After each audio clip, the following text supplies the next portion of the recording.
नमस्ते क्लास सत श्री अकाल बच्चों। अज असी पढ़ांगे अगला पाठ जमात 10वीं किताब साहित्यिक किरना पाठ कलात्मक रुचियां ते उसकी पहचान। सो बच्चों इस दे लेखक का नाम है डॉक्टर दविंदर सैफी। तो बच्चों कलात्मक रुचियां जिन्हों कि अंग्रेजी में तुसीं कहंदे हो क्रिएटिविटी, हर एक बंदे के अंदर एक कला हुंदी है और उस कला के कारण ही वह बंदा जिहड़ा है अपनी जिंदगी के विच कुछ दूसरे नालों कुछ अलग कर सकता। हर एक बंदे विच कोई ना कोई कला जरूर हुंदी है और सारे इंसानां दे विच कला जिहड़ी है ਵੱਖ-ਵੱਖ रूपां विच हुंदी है। दुनिया का कोई भी इंसान दो इंसान इक्को ਜਿਹੇ नहीं हुंदे। इस करके जिहड़ी कलात्मक रुचियां है जो भी हैगियां उन्हां दी पहचान करनी ते उन्हां दे अनुसार अपनी जिंदगी जीनी बहुत जरूरी है। जिस तरह कि साडा जिहड़ा दिमाग है एक ऊर्जा का एक सोमा है, उस ऊर्जा नूं सही तरीके दे नाल वरतना, ऊर्जा का एक भंडार जिहड़ा साडे दिमाग विच छलिया पिया। जेकर कोई बच्चा बहुत हुशियार है तो वो अपना दिमाग पढ़ाई तो छड्ड के किसी होर पासे लगाएगा तो वो बंदा उस पासे कुशल हो जाएगा, निपुण हो जाएगा।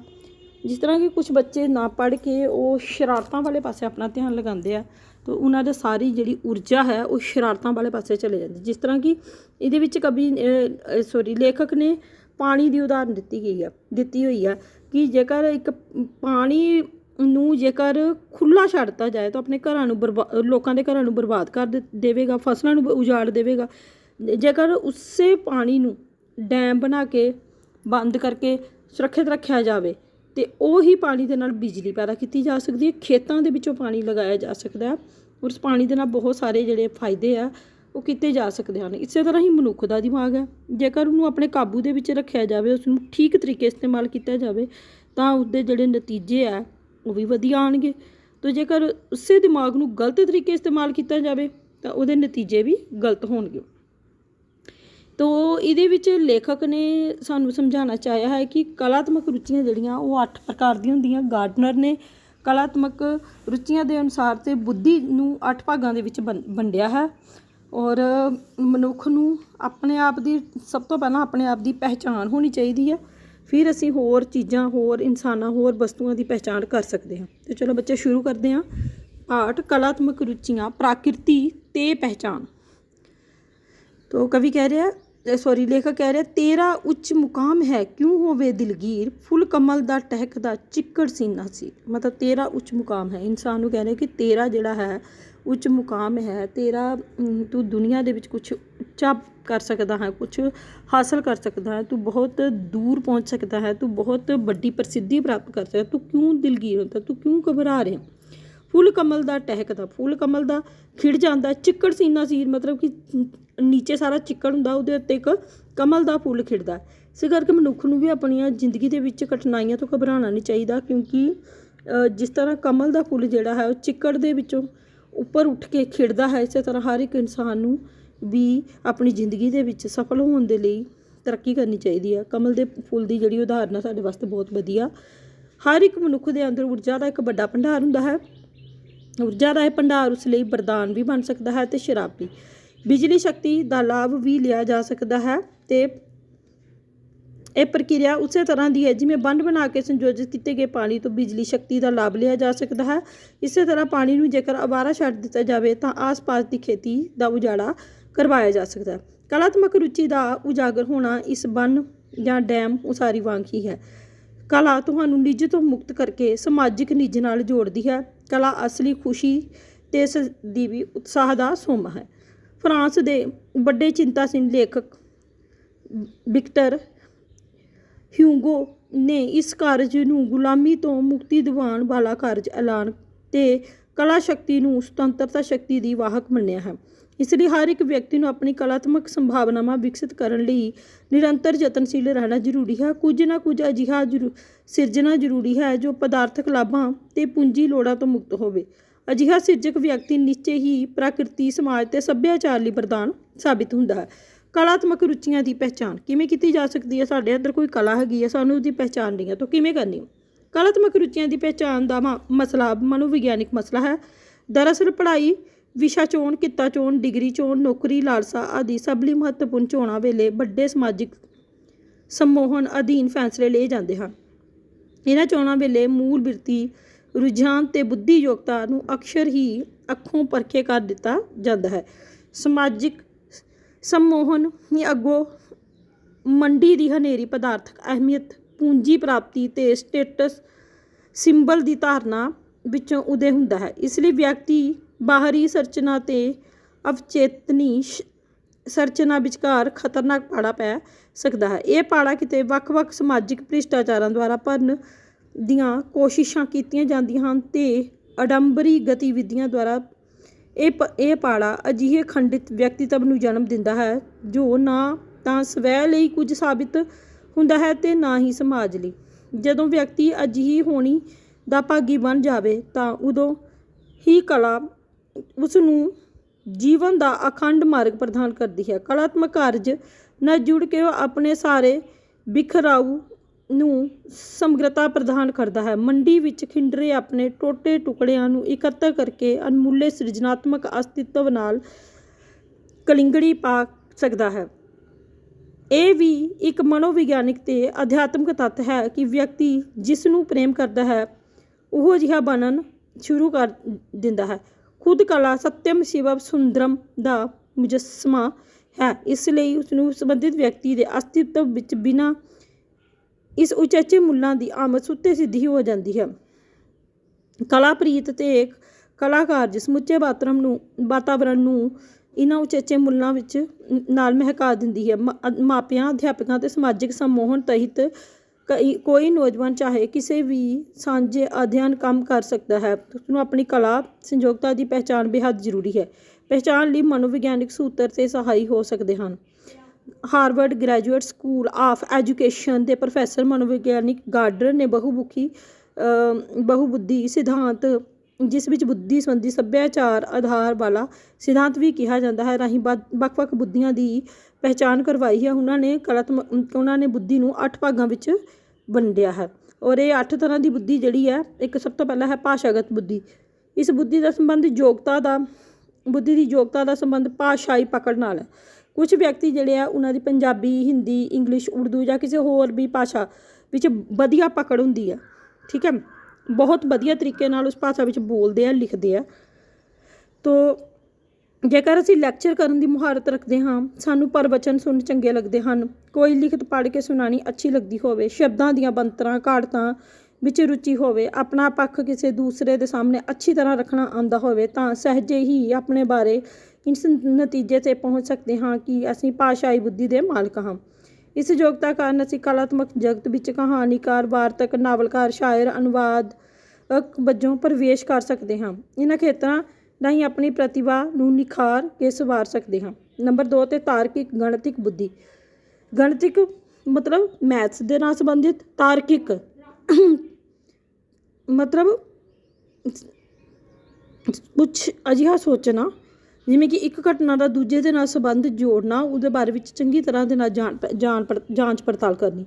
ਇਸ ਬੁੱਧੀ ਦਾ ਸੰਬੰਧ ਸਾਡੀ ਤਾਰਕਿਕ ਤੇ ਗਣਿਤਿਕ ਯੋਗਤਾ ਨਾਲ ਹੈ। ਜੇਕਰ ਅਸੀਂ ਕਿਸੇ ਘਟਨਾ ਦੇ ਪਿਛੋਕੜ ਵਿੱਚ ਭੇ ਤਰਕ ਜਾਂ ਤੱਥ ਲੱਭਣ ਵਿੱਚ ਰੁਚੀ ਰੱਖਦੇ ਹਾਂ, ਜਾਂ ਫਿਰ ਇੱਕ ਘਟਨਾ ਦਾ ਦੂਜੀ ਘਟਨਾ ਦੇ ਨਾਲ ਸੰਬੰਧ ਜੋੜਨ ਦੀ ਰੁਚੀ ਦੀ ਸਮਰੱਥਾ ਰੱਖਦੇ ਹਾਂ, ਜਾਂ ਸਵਾਲ ਉਠਾਉਣ, ਪ੍ਰਯੋਗ ਕਰਨ, ਵੱਖ-ਵੱਖ ਪ੍ਰਕਿਰਿਆ ਦੀ ਤਹਿ ਤੱਕ ਜਾਣ, ਗਣਿਤਿਕ ਸਮੱਸਿਆਵਾਂ ਦਾ ਹੱਲ ਕਰਨ, ਤਰਕ ਵਿਤਰਕ ਕਰਨ ਦੀ ਰੁਚੀ ਸਦਕਾ ਅਸੀਂ ਖੁਦ ਕਲਾ ਖੇਤਰ ਵਿੱਚ ਵਾਦ ਵਿਵਾਦ ਪ੍ਰਤੀਯੋਗੀ ਬਣ ਸਕਦੇ ਹਾਂ। ਇਸ ਮਾਲਕੀ ਸਦਕਾ ਅਸੀਂ ਖੁਦ ਜਿਹੜੇ ਆ ਵਾਦ ਵਿਵਾਦ ਪ੍ਰਤੀਯੋਗੀ ਬਣ ਸਕਦੇ ਹਾਂ। ਐਡਵੈਂਚਰ ਨਾਲ ਸੰਬੰਧਿਤ ਕਲਾ ਪ੍ਰੋਜੈਕਟ ਲੈ ਸਕਦੇ ਹਾਂ। ਗਣਿਤਿਕ ਖੇਡਾਂ, ਕੰਪਿਊਟਰ ਕਲਾ ਤੇ ਖੇਡ ਨਾਲ ਸੰਬੰਧਿਤ ਹੋ ਸਕਦੇ। ਕਲਾਤਮਕ ਖੇਤਰ ਵਿੱਚ ਅੰਕਾਂ ਤੇ ਆਕਾਰਾਂ ਦੇ ਨਾਲ ਸੰਬੰਧਿਤ ਨਵੀਆਂ ਖੇਡਾਂ ਦੀ ਇਜਾਦ ਵੀ ਕਰ ਸਕਦੇ ਹਾਂ। ਨੰਬਰ 3 ਦ੍ਰਿਸ਼ਟੀਗਤ ਸਪੇਸ਼ਗਤ ਬੁੱਧੀ। ਦ੍ਰਿਸ਼ਟੀਗਤ ਮਤਲਬ ਉਹ ਅੱਖਾਂ ਦੇ ਦੁਆਰਾ ਕਿਸੇ ਚੀਜ਼ ਨੂੰ ਇੱਕ ਵਾਰ ਦੇਖ ਲੈਣਾ, ਫਿਰ ਉਸ ਤਸਵੀਰ, ਉਸ ਵਸਤੂ ਦੇ ਵਿੱਚੋਂ ਕੀ ਦੇਖਿਆ ਹੈ ਉਸਨੂੰ ਸਹੀ ਪਹਿਚਾਣ ਜਿਹੜੀ ਆ ਕਰਨੀ। ਅਤੇ ਇਸ ਬੁੱਧੀ ਦਾ ਸੰਬੰਧ ਸਪੇਸ ਵਿੱਚ ਨਿਰਮਿਤ ਵਸਤੂਆਂ, ਤਸਵੀਰਾਂ, ਆਕਾਰਾਂ ਨੂੰ ਰੁਚੀਪੂਰਵਕ ਦੇਖਣ, ਸਮਝਣ ਅਤੇ ਵਿਚਰਨ ਨਾਲ ਹੈ। ਜੇਕਰ ਸਾਡੀ ਰੁਚੀ ਨਕਸ਼ੇ, ਗ੍ਰਾਫ ਬਣਾਉਣ ਵਿੱਚ ਹੈ, ਗਲੋਬ, ਤਸਵੀਰਾਂ, ਦ੍ਰਿਸ਼ਾਂ, ਕਲਾਵਾਂ ਪ੍ਰਤੀ ਆਕਰਸ਼ਕ ਅਸੀਂ ਹੁੰਦੇ ਹਾਂ, ਕਿਸੇ ਨੂੰ ਦੇਖ ਕੇ ਉਸ ਦੀ ਆਕ੍ਰਿਤੀ ਨੂੰ ਦਿਮਾਗ ਵਿੱਚ ਇੱਕ ਤਸਵੀਰ ਜਿਹੀ ਬਣਾ ਲੈਂਦੇ ਹਾਂ, ਜਾਂ ਉਸ ਦੀ ਤਸਵੀਰ ਨੂੰ ਲਕੀਰਾਂ ਰਾਹੀਂ ਉਕਰ ਸਕਦੇ ਹਾਂ। ਕਿਸੇ ਰਸਤੇ, ਥਾਂ, ਸ਼ਹਿਰ ਬਾਰੇ ਸਮਝਾਉਣ ਵੇਲੇ ਤਸਵੀਰ ਜਾਂ ਨਕਸ਼ਾ ਬਣਾ ਕੇ ਸਮਝਾਉਣ ਦੀ ਯੋਗਤਾ ਰੱਖਦੇ ਹਾਂ। ਜੇਕਰ ਸ਼ਤਰੰਜ, ਲੂਡੋ ਆਦਿ ਖੇਡਾਂ ਖੇਡਣ ਵਿੱਚ ਰੁਚੀ ਮੁਹਾਰਤ ਰੱਖਦੇ ਹਾਂ। ਟੀਵੀ ਉੱਪਰ ਕਾਰਟੂਨ ਵਧੇਰੇ ਦੇਖਦੇ ਹਾਂ। ਰਸਤੇ ਵਿੱਚ ਗੁਜ਼ਰਦਿਆਂ ਇਮਾਰਤ ਸਾਜੀ ਦੀ ਰੂਪ ਰੇਖਾ ਉੱਪਰ ਵਧੇਰੇ ਧਿਆਨ ਦਿੰਦੇ ਹਾਂ ਤਾਂ ਨਿਸ਼ਚਿਤ ਹੀ ਅਸੀਂ ਇਸ ਬੁੱਧੀ ਦੀ ਯੋਗਤਾ ਦੇ ਮਾਲਕ ਹਾਂ। ਕਲਾ ਖੇਤਰ ਵਿੱਚ ਸਾਨੂੰ ਚਿੱਤਰਕਾਰੀ, ਮੂਰਤਕਾਰੀ, ਕਾਰਟੂਨਕਾਰੀ, ਗ੍ਰਹਿ ਸਜਾਵਟ, ਫਿਲਮੀ ਕਲਾਕਾਰੀ, ਮੰਚ ਨਿਰਦੇਸ਼ਨ ਆਦਿ ਵੱਲ ਆਪਣੀ ਊਰਜਾ ਸ਼ਕਤੀ ਨੂੰ ਲਗਾਉਣਾ ਚਾਹੀਦਾ ਹੈ। ਨੰਬਰ 4 'ਤੇ ਸੰਗੀਤਕ ਬੁੱਧੀ। ਕੁਛ ਵਿਅਕਤੀਆਂ ਦੀ ਆਵਾਜ਼ ਬਹੁਤ ਅੱਛੀ ਹੁੰਦੀ ਹੈ, ਉਹਨਾਂ ਨੂੰ ਗਾਣਾ ਵਜਾਉਣਾ ਬਹੁਤ ਅੱਛਾ ਲੱਗਦਾ ਹੈ, ਸੰਗੀਤਕ ਧੁਨਾਂ ਨੂੰ ਵੀ ਬੜੀ ਅੱਛੀ ਤਰੀਕੇ ਦੇ ਨਾਲ ਪਹਿਚਾਣ ਕੇ ਗਾ ਸਕਦੇ ਆ। ਤਾਂ ਉਹਨਾਂ ਦੇ ਅੰਦਰ ਕਿਹੜੀ ਬੁੱਧੀ ਹੁੰਦੀ ਹੈ? ਸੰਗੀਤਕ ਬੁੱਧੀ। ਇਸ ਬੁੱਧੀ ਦਾ ਸੰਬੰਧ ਵਿਅਕਤੀ ਦੀ ਸੰਗੀਤਕ ਰੁਚੀ, ਕਾਬਲੀਅਤ ਨਾਲ ਹੈ। ਜੇਕਰ ਸਾਨੂੰ ਸੰਗੀਤਕ ਧੁਨਾਂ ਆਕਰਸ਼ਿਤ ਕਰਦੀਆਂ ਹਨ, ਅਸੀਂ ਸੰਗੀਤ ਰਾਹੀਂ ਆਪਣੇ ਆਪ ਨੂੰ ਪ੍ਰਗਟ ਕਰਨ ਦੀ ਸਮਰੱਥਾ ਰੱਖਦੇ ਹਾਂ। ਕਿਸੇ ਮੇਜ਼ ਜਾਂ ਡੱਬੇ ਨੂੰ ਲੈ ਕੇ ਰੋਜ਼ਾਨਾ ਕਾਰ ਵਿਹਾਰ ਦੇ ਦੌਰਾਨ ਕੋਈ ਨਾ ਕੋਈ ਤਾਲ ਛੇੜਦੇ ਰਹਿੰਦੇ ਹਾਂ।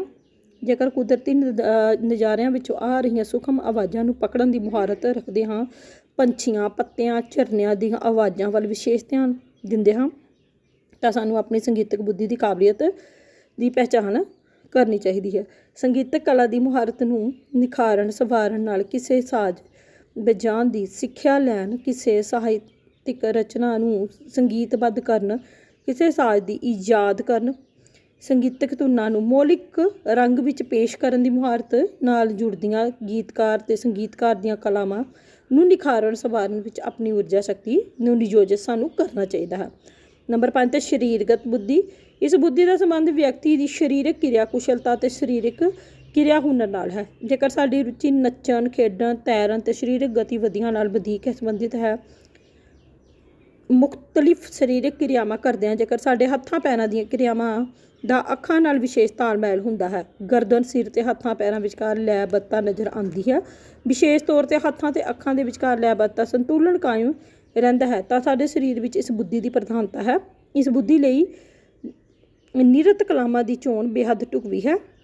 ਲੋਕ ਨਾਚਾਂ ਨੂੰ ਵਿਧੀਵਤ ਰੂਪ ਵਿੱਚ ਸਿੱਖ ਕੇ ਪੇਸ਼ਕਾਰੀ ਸਮੇਂ ਨਾਚਾਂ ਵਿੱਚ ਸਮੇਂ-ਸਮੇਂ 'ਤੇ ਮੌਲਿਕ ਰੰਗ ਭਰ ਕੇ ਬੁੱਧੀ ਦਾ ਵਿਸ਼ੇਸ਼ ਉਪਯੋਗ ਕੀਤਾ ਜਾ ਸਕਦਾ ਹੈ। ਇਸ ਤੋਂ ਇਲਾਵਾ ਨਾਟਕੀ ਕਲਾਵਾਂ, ਨਕਲ ਕਲਾਵਾਂ ਨੂੰ ਵੀ ਅਪਣਾਇਆ ਜਾ ਸਕਦਾ ਹੈ। ਇਸ ਤੋਂ ਇਲਾਵਾ ਸਰੀਰਕ ਖੇਡਾਂ ਵਿੱਚ ਵੀ ਊਰਜਾ ਲਗਾਈ ਜਾ ਸਕਦੀ ਹੈ। ਉਸ ਤੋਂ ਬਾਅਦ ਵਿੱਚ 6ਵੀਂ ਬੁੱਧੀ ਹੈਗੀ ਹੈ ਤਾਲਮੇਲ ਬੁੱਧੀ। ਇਸ ਬੁੱਧੀ ਦਾ ਸੰਬੰਧ ਆਪਸੀ ਸੰਬੰਧਾਂ ਵਿੱਚ ਗਹਿਰਾਈ, ਸਮਝ ਅਤੇ ਵਿਸ਼ਾਲਤਾ ਲਿਆਉਣ ਦੀ ਯੋਗਤਾ ਨਾਲ ਹੈ। ਕਿਸੇ ਦੂਸਰੇ ਵਿਅਕਤੀ ਨਾਲ ਤੁਸੀਂ ਕਿੰਨੇ ਕੁ ਮਧੁਰ ਸੰਬੰਧ ਬਣਾਉਂਦੇ ਹੋ, ਕਿਸੇ ਦੁਆਰਾ ਤੁਹਾਡੀ ਰਾਏ ਦੇ ਖਿਲਾਫ ਬੋਲੇ ਜਾਣ 'ਤੇ ਕਿੰਨਾ ਕੁ ਸ਼ਾਂਤੀ ਅਤੇ ਸਬਰ ਤੋਂ ਕੰਮ ਲੈਂਦੇ ਹੋ, ਦੂਜਿਆਂ ਪ੍ਰਤੀ ਬਣਾਈ ਤੁਹਾਡੀ ਰਾਏ ਕਿੰਨੀ ਕੁ ਸਹੀ ਸਾਬਿਤ ਹੁੰਦੀ ਹੈ, ਕੀ ਤੁਸੀਂ ਦੂਜੇ ਦੀ ਸਮੱਸਿਆ ਨੂੰ ਦੂਜੇ ਦੀਆਂ ਪਰਿਸਥਿਤੀਆਂ ਵਿੱਚ ਰੱਖ ਕੇ ਵੇਖਣ ਤੋਂ ਸਮਰੱਥ ਹੋ, ਕੀ ਦੂਜੇ ਦੇ ਵਿਚਾਰਾਂ ਨੂੰ ਆਪਣੇ ਵਿਚਾਰਾਂ 'ਤੇ ਸਮਾਨਾਂਤਰ ਹੀ ਮਹੱਤਵਪੂਰਨ ਜਗ੍ਹਾ ਦੇਣ ਲਈ ਖੁੱਲ੍ਹਦਿਲੀ ਰੱਖਦੇ ਹੋ, ਕੀ ਹੋਰਨਾਂ ਧਰਮਾਂ, ਜਾਤਾਂ, ਵਿਸ਼ਵਾਸਾਂ ਅਤੇ ਸਮਾਜਾਂ ਪ੍ਰਤੀ ਸਨਮਾਨਜਨਕ ਲਚਕੀਲਾਪਨ ਰੱਖਦੇ ਹੋ, ਕਿ ਕਿਸੇ ਕੰਮ ਵਿੱਚ ਦੂਸਰਿਆਂ ਦੇ ਸਹਿਯੋਗ ਨੂੰ ਉਤਸ਼ਾਹਿਤ ਕਰਦੇ ਹੋ। ਜੇਕਰ ਇਹਨਾਂ ਸਵਾਲਾਂ ਦੇ ਜਵਾਬ ਤੁਹਾਡੇ ਅੰਦਰ ਹਾਂ ਵਿੱਚੋਂ ਨਿਕਲਦੇ ਹਨ ਤਾਂ ਤੁਸੀਂ ਸਮਝੋ ਤੁਸੀਂ ਅੰਤਰ ਵਿਅਕਤੀਗਤ ਭਾਵ ਆਪਸੀ ਤਾਲਮੇਲ ਬੁੱਧੀ ਰੱਖਦੇ ਹੋ। ਤੁਹਾਡੀ ਪ੍ਰਤਿਭਾ ਸਮਾਜੀਕਰਨ ਦੀ ਪ੍ਰਕਿਰਿਆ ਵਿੱਚ ਪਰਿਪੱਕ ਹੈ। ਇਸ ਬੁੱਧੀ ਤੇ ਯੋਗਤਾ ਨੂੰ ਕਲਾ ਦੇ ਖੇਤਰ ਵਿੱਚ ਪ੍ਰਵੇਸ਼ ਕਰਵਾਉਂਦਿਆਂ ਸਭ ਤੋਂ ਢੁਕਵਾਂ ਕਲਾ ਕਾਰਜ ਗਲਪ ਤੇ ਵਾਰਤਕ ਲੇਖਣ ਕਲਾ ਹੈ।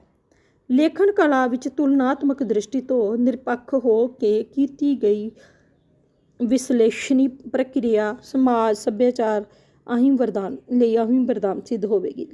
ਲੇਖਣ ਕਲਾ ਦੇ ਖੇਤਰ ਵਿੱਚ ਹੀ ਨਾਟ ਸਾਹਿਤ ਅਤੇ ਰੰਗਮੰਚੀ ਕਲਾ ਨੂੰ ਵੀ ਅਪਣਾਇਆ ਜਾ ਸਕਦਾ ਹੈ। ਸਮਾਜਿਕ ਬੁੱਧੀ ਹੋਣ ਸਦਕਾ ਲਿਖਤ ਕਲਾਵਾਂ ਵਿੱਚ ਸਮਾਜਿਕ ਮੁੱਦਿਆਂ ਤੇ ਵਿਅਕਤੀਗਤ ਵਿਚਾਰਾਂ, ਸੁਝਾਵਾਂ ਉੱਪਰ ਵਾਰਤਕ ਅਤੇ ਵਿਅੰਗ ਲਿਖੇ ਜਾ ਸਕਦੇ ਹਨ। ਇਸ ਬੁੱਧੀ ਦੀ ਯੋਗਤਾ ਸਦਕਾ ਉੱਚ ਪਾਈ ਦੀ ਭਾਸ਼ਣ ਕਲਾ ਨੂੰ ਵੀ ਵਿਕਸਿਤ ਕੀਤਾ ਜਾ ਸਕਦਾ ਹੈ। ਸਵੈਮੁਖੀ ਬੁੱਧੀ। ਇਸ ਬੁੱਧੀ ਦੀ ਯੋਗਤਾ ਦਾ ਸੰਬੰਧ ਸਵੈ ਕੇਂਦਰੀ ਰੁਚੀਆਂ ਤੇ ਸਮਰੱਥਾਵਾਂ ਨਾਲ ਹੈ। ਜੇਕਰ ਅਸੀਂ ਅਕਸਰ ਹੀ ਆਪਣੇ ਮਨੋਭਾਵਾਂ, ਖਿਆਲਾਂ, ਸੁਪਨਿਆਂ ਪ੍ਰਤੀ ਚਿੰਤਾਸ਼ੀਲ ਬਣੇ ਰਹਿੰਦੇ ਹਾਂ, ਬਾਹਰੀ ਵਰਤਾਰੇ ਦੀ ਬਜਾਏ ਮਨ ਅੰਦਰ ਵਾਪਰਦੀ ਉਥਲ-ਪੁਥਲ ਪ੍ਰਤੀ ਸੁਚੇਤ ਹੁੰਦੇ ਹਾਂ, ਆਪਣੀ ਆਤਮਿਕ ਹੋਂਦ ਪ੍ਰਤੀ ਵਿਸ਼ਲੇਸ਼ਣ ਕਰਦੇ ਰਹਿੰਦੇ ਹਾਂ, ਤਾਂ ਨਿਸ਼ਚਿਤ ਹੀ ਅਸੀਂ ਸਵੈਮੁਖੀ ਬੁੱਧੀ ਯੋਗਤਾ ਦੇ ਮਾਲਕ ਹਾਂ। ਇਸ ਬੁੱਧੀ ਦੀ ਯੋਗਤਾ ਦੀ ਪਹਿਚਾਣ ਕਰਕੇ ਸਾਨੂੰ ਊਰਜਾ ਦਾ ਰੁਖ ਕੇਵਲ ਕਲਾਵਾਂ ਤਰਫ ਮੋੜ ਲੈਣਾ ਚਾਹੀਦਾ ਹੈ। ਸਾਹਿਤਕਾਰੀ, ਸੰਗੀਤ, ਮੁਹਾਰਤ, ਚਿੱਤਰਕਾਰੀ, ਮੂਰਤੀ ਕਲਾ ਆਦਿ ਕਲਾਵਾਂ ਵਿੱਚ ਮਨੋ ਸੰਸਾਰ ਅਤੇ ਆਤਮਿਕ ਸੰਸਾਰ ਦੀਆਂ ਪਰਤਾਂ ਉਡਾਰੀਆਂ ਨੂੰ ਬਾਖੂਬੀ ਅਭਿਵਿਅਕਤ ਕੀਤਾ ਜਾ ਸਕਦਾ ਹੈ। ਮਨੁੱਖੀ ਅਸਤਿਤਵ ਨਾਲ ਜੁੜੇ ਬਹੁਤ ਸਾਰੇ ਦਾਰਸ਼ਨਿਕ ਪ੍ਰਸ਼ਨਾਂ ਨੂੰ ਲੈ ਕੇ ਇਹਨਾਂ ਕਲਾਵਾਂ ਵਿੱਚ ਬਹੁਮੁਖੀ ਵਚਿੱਤਰ ਰੰਗ ਪੇਸ਼ ਕੀਤੇ ਜਾ ਸਕਦੇ ਹਨ। ਨੰਬਰ 8 ਪ੍ਰਕਿਰਤੀਗਤ ਬੁੱਧੀ। ਇਸ ਬੁੱਧੀ ਦੀ ਯੋਗਤਾ ਦਾ ਸੰਬੰਧ ਵਿਅਕਤੀ ਦੀ ਕੁਦਰਤੀ ਵਰਤਾਰਿਆਂ ਵਿਚਲੀ ਦਿਲਚਸਪੀ ਤੇ ਸਮਝ ਦੀ ਸਮਰੱਥਾ ਨਾਲ ਹੈ।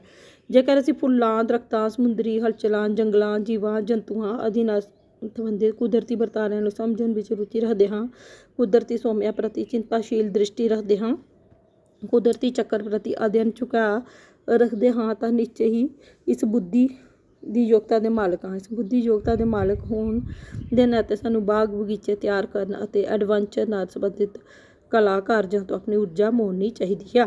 ਉਕਤ ਬੁੱਧੀ ਕਿਸਮਾਂ ਤੋਂ ਇਲਾਵਾ ਗਾਰਡਨਰ ਨੇ ਆਪਣੀ ਅਗਲੇਰੀ ਅਧਿਐਨ ਸ਼ੋਸ਼ਣ ਕਰਦਿਆਂ ਧਾਰਮਿਕ, ਅਧਿਆਤਮਿਕ ਤੇ ਨੈਤਿਕ ਬੁੱਧੀ ਦੀਆਂ ਕਿਸਮਾਂ ਦਾ ਵੀ ਖੁਲਾਸਾ ਕੀਤਾ। ਇਹਨਾਂ ਬੁੱਧੀ ਯੋਗਤਾਵਾਂ ਦਾ ਸੰਬੰਧ ਮਨੁੱਖ ਦੇ ਧਾਰਮਿਕ ਨੈਤਿਕ ਮੁੱਲਾਂ ਨਾਲ ਹੈ। ਇਹ ਬੁੱਧੀ ਮਨੁੱਖ ਨੂੰ ਚੇਤਨਾਤਮਕ ਵਿਕਾਸ ਤੇ ਸ਼ੁੱਧੀਕਰਨ ਦੇ ਕਾਰਜਾਂ ਵੱਲ ਪ੍ਰੇਰਦੀ ਹੈ। ਇਹਨਾਂ ਮੁੱਲਾਂ ਵੱਲ ਝੁਕਾਅ ਰੱਖਣ ਵਾਲੇ ਮਨੁੱਖ ਸੁਭਾਵਿਕ ਤੌਰ ਤੇ ਪਦਾਰਥਿਕ ਲੋਭਾਂ ਤੋਂ ਮੁਕਤ ਹੁੰਦਾ ਹੈ, ਪ੍ਰਕਿਰਤੀ ਪੱਖੋਂ ਪਰਉਪਕਾਰੀ ਹੁੰਦਾ ਹੈ। ਇਹ ਬੁੱਧੀ ਯੋਗਤਾ ਦੀ ਕਲਾ ਕਾਰਜਾਂ ਦੇ ਨਾਲ ਪ੍ਰਕਿਰਤੀਗਤ ਸਾਂਝ ਵੇਖੀ ਜਾ ਸਕਦੀ ਹੈ। ਕਲਾ ਦੀ ਕਿਸੇ ਵੀ ਵੰਨਗੀ ਨੂੰ ਅਪਣਾਉਂਦਾ ਅਜਿਹਾ ਮਨੁੱਖ ਸਹਿਜੇ ਹੀ ਸਤਿਅਮ ਸ਼ਿਵਮ ਸੁੰਦਰਮ ਦੇ ਮੁੱਲਾਂ ਨਾਲ ਜੁੜਿਆ ਰਹੇਗਾ। ਮਨੋਵਿਗਿਆਨਿਕ ਦ੍ਰਿਸ਼ਟੀ ਤੋਂ ਮਾਨਵੀ ਬੁੱਧੀ ਅਤੇ ਬੁੱਧੀ ਯੋਗਤਾ ਨਾਲ ਸੰਬੰਧਿਤ ਕਲਾ ਕਾਰਜਾਂ ਦੀ ਸੰਭਾਵਤਾ ਇਹ ਗੱਲ ਸਿੱਧ ਕਰਦੀ ਹੈ। ਭੀਖਾ ਭੂਖਾ ਕੋ ਨਹੀਂ, ਸਬਕੀ ਗਠਰੀ ਲਾਲ, ਗਾਂਠ ਖੋਲਣ ਨਹੀਂ ਜਾਣਤੇ ਇਹ ਬਿਦ ਪਏ ਕੰਗਾਲ। ਭਗਤ ਭੀਖਾ ਨੇ ਲਿਖਿਆ ਹੈ ਕਿ ਮਤਲਬ ਕਿਸੇ ਨੂੰ ਪਤਾ ਨਹੀਂ ਹੈ ਕਿ ਉਸ ਦੇ ਅੰਦਰ ਕਿਹੜੀ ਬੁੱਧੀ ਹੈ, ਕਿਹੜੀ ਕਲਾ ਹੈ, ਉਹ ਜਾਣਨਾ ਹੀ ਨਹੀਂ ਚਾਹੁੰਦੇ, ਉਹਨਾਂ ਨੂੰ ਪਤਾ ਹੀ ਨਹੀਂ ਹੈ, ਤਾਂ ਹੀ ਤਾਂ ਕੰਗਾਲ ਹੋਏ ਪਏ ਆ। ਅੰਨੀ ਆਪੋਤਾਬੀ ਮਗਰ ਲੱਗ ਕੇ ਬੇਹੋਸ਼ੀ ਪੜੀ ਦੌੜਦਿਆਂ ਕਦੇ ਭੀੜ ਦੇ ਕਿਨਾਰੇ 'ਤੇ ਖੜੇ ਬੱਚੇ ਦੀ ਮੂਲ ਬਿਰਤੀ ਸਮਰੱਥਾ ਵੱਲ ਝਾਕੀਏ ਤਾਂ ਇਸ ਦਾ ਸਹੀ ਮੁਲਾਂਕਣ ਵੰਡ ਸਕਦੇ ਹਾਂ। ਹਰੇਕ ਦਾ ਆਪਣਾ ਆਪਣਾ ਗੌਰਵ, ਹਰ ਫੁੱਲ ਬੂਟ ਆਪਣੀ ਆਪਣੀ ਕਾਬਲੀਅਤ ਦੇ ਸੁਭਾਅ ਮੁਤਾਬਿਕ ਵੱਧਦਾ ਫੁੱਲਦਾ ਹੈ। ਜੇਕਰ ਇਹ ਇੱਕ ਦੂਜੇ ਦੀ ਨਕਲ ਕਰਕੇ ਜਾਂ ਦੂਸਰੇ ਤੋਂ ਪ੍ਰਭਾਵਿਤ ਹੋ ਕੇ ਇੱਕ ਦੂਜੇ ਵਰਗੇ ਬਣਨ ਦੀ ਦੌੜ ਵਾਂਗ ਜਾਪਣ ਲੱਗੇ ਤਾਂ ਪ੍ਰਕਿਰਤੀ ਦਾ ਸਾਰਾ ਗੌਰਵ ਹੀ ਨਸ਼ਟ ਹੋ ਜਾਵੇਗਾ, ਕਿਉਂਕਿ ਪਰਮਾਤਮਾ ਨੇ ਸਭ ਨੂੰ ਵੱਖਰੀ ਵੱਖਰੀ ਕਾਬਲੀਅਤ ਪ੍ਰਦਾਨ ਕੀਤੀ ਹੈ। ਸਪੀਅਰਮੈਨ ਤੇ ਗਾਰਡਨਰ ਤੱਕ ਮਨੋਵਿਗਿਆਨਿਕਾਂ ਨੇ ਖੋਜ ਕਾਰਜ ਇਸ ਪੱਖ ਤੋਂ ਉਤਸ਼ਾਹੀ ਹਾਮੀ ਭਰਦੇ ਹਨ ਕਿ ਮਨੁੱਖ ਦੀ ਬੁੱਧੀ ਤੇ ਜਨਮਜਾਤ ਰੁਚੀਆਂ ਵਿੱਚ ਬੁਨਿਆਦੀ ਵਿਭਿੰਨਤਾਵਾਂ ਤੇ ਵਿਲੱਖਣਤਾਵਾਂ ਮੌਜੂਦ ਹੁੰਦੀਆਂ ਹਨ। ਇਹਨਾਂ ਸਮਰਥਾਵਾਂ ਤੇ ਯੋਗਤਾਵਾਂ ਨੂੰ ਸਮਾਂਤਰ ਤੌਰ ਤੇ ਸਵੀਕ੍ਰਿਤੀ ਦੇ ਕੇ ਗੌਰਵਤਾ ਪ੍ਰਦਾਨ ਕਰਨੀ ਚਾਹੀਦੀ ਹੈ। ਵਿਕਾਸ ਕੇਵਲ ਕਲਾ ਜ਼ਰੀਏ ਹੋ ਸਕਦਾ ਹੈ। ਕੋਈ ਵੀ ਕਲਾਤਮਕ ਕਾਰਜ ਦੀ ਚੋਣ ਕਰੀਏ ਤਾਂ ਫਿਰ ਉਸ ਕਲਾ ਕਾਰਜ ਨਾਲ ਜੋੜਦਿਆਂ ਆਪਣੀਆਂ ਸਾਰੀਆਂ ਮੁਖੌਟਾਨੁਮਾ ਪਹਿਚਾਨਾਂ ਨੂੰ ਭੁਲਾ ਦੇਈਏ। ਆਪਣੀ ਪਦਾਰਥਿਕ ਲੋਭਾਂ ਤੇ ਭਵਿੱਖੀ ਚਿੰਤਾਵਾਂ ਕੁਝ ਸਮੇਂ ਲਈ ਅਲਵਿਦਾ ਆਖ ਕੇ ਆਪਣੀ ਕਲਾਤਮਕ ਪ੍ਰਤਿਭਾ ਦੇ ਮੋਲਣ ਦਾ ਅਵਸਰ ਦੇਈਏ। ਛੋਟੇ ਜਿਹੇ ਸਿਰਜਕ ਹੀ ਸਹੀ, ਪਰ ਜੋ ਇਸ ਕਾਰਜ ਵਿੱਚ ਆਨੰਦ ਆਵੇਗਾ ਉਸ ਦਾ ਸਵਾਦ ਮਹਾਂ ਸਿਰਜਕ ਦੇ ਵਿਗਾਸੀ ਖੇੜੇ ਜਿਹਾ ਹੋਵੇਗਾ। ਜ਼ਿੰਦਗੀ ਤੇਰੇ ਕੋਲ ਕੁਝ ਨਾ ਲੈ ਕੇ ਆਵੇਂ, ਆਖ ਆਪਣੀ ਜ਼ਰੂਰਤ ਨੂੰ ਥਾ ਇਸ ਦੀ ਪਾਵੇਂ, ਜਿਵੇਂ ਜਿਵੇਂ ਇਹ ਉਦਰਦੀ ਇੱਕ ਚਮਕ ਦਿਖਾਵੇ, ਪਰਦੇ ਸਾਰੇ ਪਾੜ ਕੇ ਬੰਦਾ ਰੱਬ ਬਣ ਜਾਵੇ। ਮਤਲਬ ਇਹਦੇ ਵਿੱਚ ਲੇਖਿਕਾ ਨੇ ਸਮਝਾਇਆ ਜਾ ਕਿ ਜ਼ਿੰਦਗੀ ਤੇਰੇ ਕੋਲ ਕੁਝ ਨਾ ਲੈ ਕੇ ਆਵੀਂ, ਮਤਲਬ ਜ਼ਿੰਦਗੀ ਤੇਰੇ ਕੋਲ ਹੈ, ਤੂੰ ਕੁਝ ਵੀ ਲੈ ਕੇ ਨਹੀਂ ਆਇਆ ਹੋਇਆ। ਜਨਮ ਦੇ ਸਮੇਂ ਵੀ ਕੁਝ ਨਹੀਂ ਲੈ ਕੇ ਆਇਆ ਸੀ, ਮਰਨ ਦੇ ਸਮੇਂ ਵੀ ਕੁਝ ਨਹੀਂ ਲੈ ਕੇ ਜਾਣਾ। ਆਖ ਆਪਣੀ ਜ਼ਰੂਰਤ ਨੂੰ ਥਾ ਇਸ ਵਿੱਚ ਪਾਏ, ਮਤਲਬ ਆਪਣੇ ਆਪ ਨੂੰ ਕਹਿ ਕਿ ਇਸ ਜ਼ਿੰਦਗੀ ਦੇ ਵਿੱਚ ਕੁਛ ਅਜਿਹੀ ਤਾਕਤ ਪਾ ਦੇਵੇ, ਅਜਿਹੇ ਕੰਮ ਕਰਕੇ ਦਿਖਾਵੇ ਜਿਵੇਂ ਇਹ ਉਦਰਦੀ ਇੱਕ ਚਮਕ ਦਿਖਾਵੇ। ਜਿਵੇਂ ਤੂੰ ਬੁੱਢਾ ਹੁੰਦਾ ਜਾਵੇਂ ਤਾਂ ਤੇਰੇ ਕਾਰਨਾਮਿਆਂ ਤੋਂ ਇੱਕ ਅਜਿਹੀ ਚਮਕ ਪੈਦਾ ਹੁੰਦੀ ਜਾਵੇ, ਅਜਿਹੀ ਤੇਰੀ ਤੇ ਅਜਿਹੇ ਕੰਮ ਕਰ ਕਿ ਜਿਵੇਂ ਬੁੱਢਾ ਹੁੰਦਾ ਜਾਵੇਂ ਇਵੇਂ ਤੇਰੀ ਜਿਹੜੀ ਚਮਕ ਆ ਤੇਜ਼ ਹੁੰਦੀ ਜਾਵੇ, ਪਰਦੇ ਸਾਰੇ ਪਾੜ ਕੇ ਬੰਦਾ ਰੱਬ ਬਣ ਜਾਵੇ। ਮਤਲਬ ਜੋ ਰੱਬ ਨੇ ਜੋ ਇਹ ਦੁਨੀਆ ਬਣਾਈ ਹੈ, ਸਿਰਜਣਾ ਕੀਤੀ ਹੈ ਇਸ ਦੁਨੀਆ ਦੀ, ਉਹ ਜੀ ਸਿਰਜਣਾ ਤੂੰ ਵੀ ਕੁਛ ਨਾ ਕੁਛ ਸਿਰਜ ਕੇ ਦਿਖਾ ਕਿ ਸਾਰੇ ਪਰਦੇ ਪਾੜ ਕੇ, ਤੇ ਰੱਬ ਤਾਂ ਕੋਈ ਬਣ ਨਹੀਂ ਸਕਦਾ ਪਰ ਫਿਰ ਵੀ ਕੁਛ ਨਾ ਕੁਛ ਤਾਂ ਤੂੰ ਕਰਕੇ ਦਿਖਾ। ਧੰਨਵਾਦ ਬੱਚਿਓ।